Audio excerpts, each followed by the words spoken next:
Hey everyone, and welcome to The Explainer. Today, we're going to jump into 3 decades that were a real trial by fire for a young nation.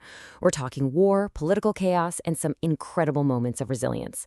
This is the story of how modern India was forged, and everything we'll talk about comes straight from our source material on this really dramatic era. So, let's start with a really big question, one that every new country has to face. After all the celebrations of freedom are over, how do you actually, build a stable, prosperous, and unified nation from the ground up? It's a huge task. All right, here's how we're going to break it all down. We'll start with those first hopeful steps, then navigate the really turbulent 60s, dive into the power plays and crises of the 70s, tackle the tough conflicts of the 80s, and finally, we'll look at the lasting legacy of this whole period. Okay, let's start at the very beginning, right after independence. So in 1950, India adopts its constitution, officially becoming a sovereign democratic nation. And the vision was really ambitious and clear, to build a multicultural society where all these different languages, religions, and ways of life could thrive together. But wow, the challenges were just monumental. The brand new government had to figure out how to solve some incredibly deep-rooted problems. So what was the game plan? Well, they set up a planning commission to kickstart the economy. The big bet was on industrialization as the way to pull millions of people out of poverty.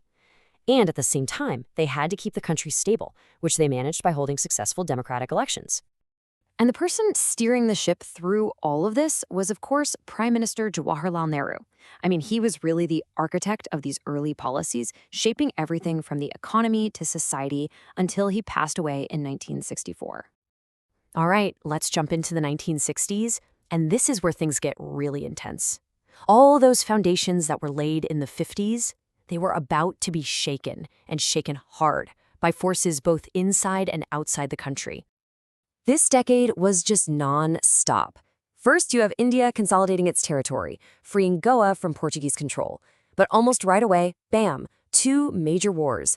First with China in 1962 over that contested border in the Himalayas, and then with Pakistan in 1965 over Kashmir. And to top it all off, the decade ends with a major change in leadership. Stepping into Nehru's shoes was never going to be easy. Lal Bahadur Shastri became the next prime minister. And can you imagine? He took the reins at this incredibly critical moment, right in the middle of the war with Pakistan. What's so fascinating about his time as leader is how he brought the country together. He came up with this famous slogan, Jai Jawan, Jai Kisan, which means, hail the soldier, hail the farmer. It was his way of saying that our defense and our food security were equally vital. And that message, it was so simple, so powerful, and it really hit home for everyone. After Shastri's unexpected death in 1966, the person who came next would absolutely define the entire era. The late 60s and all of the 70s were completely dominated by the powerful, impressive, and, let's be honest, often controversial leadership of Indira Gandhi. Her time in office was just one bold, decisive move after another.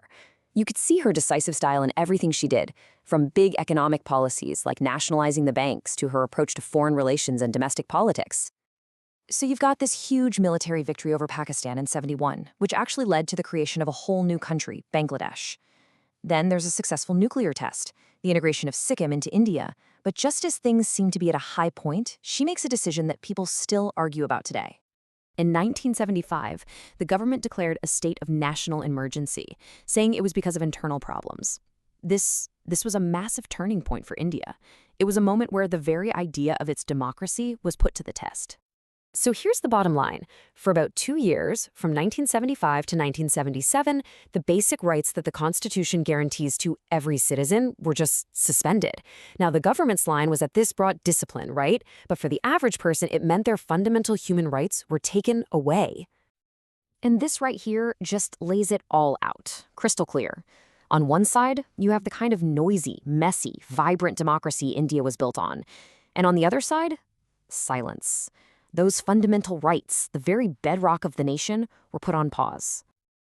So when elections finally happened in '77, the people spoke loud and clear. A whole bunch of opposition parties came together to form the Janata Party, and they actually beat Indira Gandhi's Congress Party.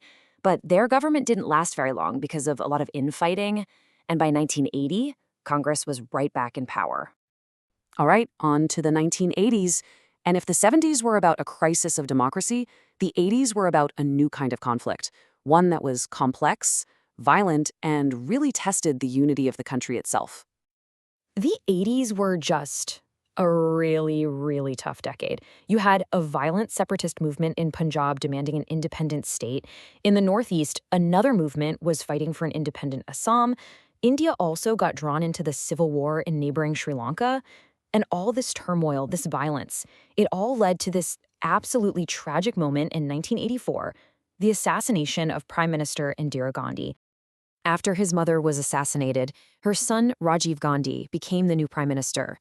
He really felt like a breath of fresh air, you know? A new generation focused on modernizing the country with technology and economic reforms. But the conflicts simmering from that decade were a massive challenge that he just couldn't escape. And this right here captures a huge political shift. The 1989 election was a real game changer. For the first time in a long, long time, no single party could win a clear majority. And this was the end of an era, for real. The days of one party running the show were over, and a new, much more complicated age of coalition governments had begun. The new Prime Minister, VP Singh, was the one who led that first major coalition. But the thing he's most remembered for, and it's still hugely debated today, was his decision to implement reservations in government jobs for groups known as the Other Backward Classes, or OBCs.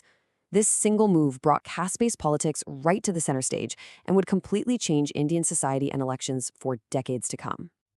Okay, so after that 30-year roller coaster, what's the big takeaway? After all that crisis and change, what was actually built? What was left behind? Well, the legacies are absolutely huge. First, even after wars and the emergency, India's democratic system, while bruised, didn't break. It proved to be incredibly resilient. You see this massive shift away from one-party rule to the messy reality of coalition politics. And, maybe most importantly, this is when powerful regional parties and movements based on social justice really started to rise. This whole period really forged modern India's identity by pushing it to its absolute limits. And it all leads us with this one big question, one that really makes you think. What does it actually take for a democracy to survive its biggest challenges? A question that's just as important today as it was back then.